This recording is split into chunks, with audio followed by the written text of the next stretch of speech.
And we need to ask, because the press certainly will not. I wonder what those press people, those journalists would have said during the Spanish flu. They might have said that was racist as well. I see what you're saying. When they throw the media out of China, obviously there would seem to be some more to the cover-up even than we've already seen. And I really like this point. I've wondered, is the press just covering up for China because they're fellow travelers? Or is it because there's also a financial incentive there as well? Really excellent point.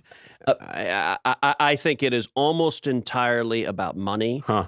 Do you remember last fall when the Houston Rockets general manager tweeted out this innocuous tweet about Hong Kong? Right. And the NBA went into conniption fits, falling on their faces and apologizing to Chairman Mao and Mother China. I mean, it was ridiculous. Wow. I remember. And it ain't complicated. The NBA makes millions of dollars. And so they were groveling because China freaked out. I mean, look, they are so sensitive to public opinion. Yeah. That, by the way, China made Daryl Morey famous. I'm a diehard Rockets fan, so I knew Daryl Morey, but you didn't. I'll bet you I did not. $20 you'd never heard of Daryl Morey until he sent that tweet and China freaked out. That's right. That's right. It shows the weakness of the regime. I mean, think about it. They literally have government officials on their official Twitter accounts saying the U.S. Army brought this virus into China. I mean that there's a reason they're pushing this propaganda. I wish they had put those resources that they're spending now on the propaganda. I wish they had put it into stopping the virus. We've got one. And let me make another point, Michael. Yeah.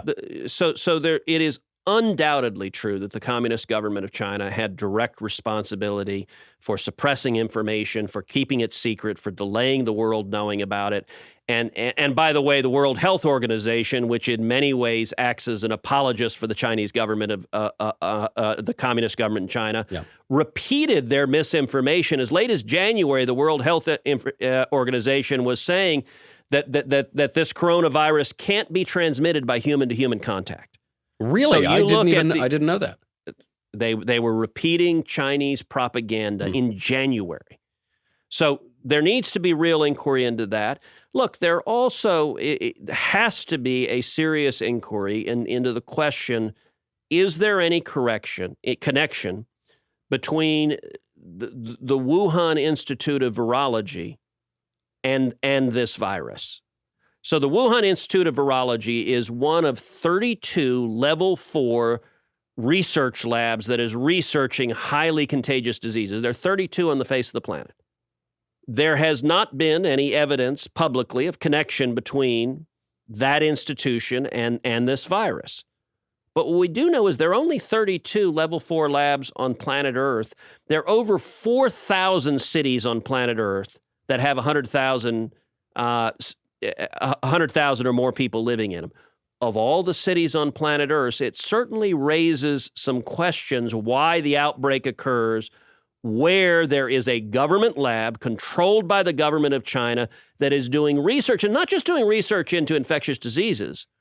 It's doing research into coronaviruses that have been transmitted through bats. Now, I want to be clear. So here's where the media has been super defensive is when anyone asks this question, the media, like the Washington Post, did this big hit piece saying this is a crazy conspiracy theory because they say, and I've been told by multiple scientists this, there's no evidence that this virus was constructed in a lab. Listen, I have no reason to doubt that. That's what the scientists have told me, and I don't know about DNA sequencing. I'm not a scientist, so I'll take their word for it, that on the face of it, the characteristics of this virus appear to have occurred naturally. The question that needs to be asked on the back end is this, if this is a naturally occurring virus, was this naturally occurring virus being stored at the government, the Chinese government's research lab in Wuhan, and was it somehow accidentally transmitted? That is a natural question to ask, and you know who's not going to be forthcoming with the answers to that? The Chinese Communist government, of course. It is going to take real scrutiny to ask those questions, and those are reasonable questions, but you know what? Devoting too much energy to those questions today is not productive for dealing with the crisis we have today, which is stopping the pandemic and then dealing with the economic chaos and suffering that's occurring as a result.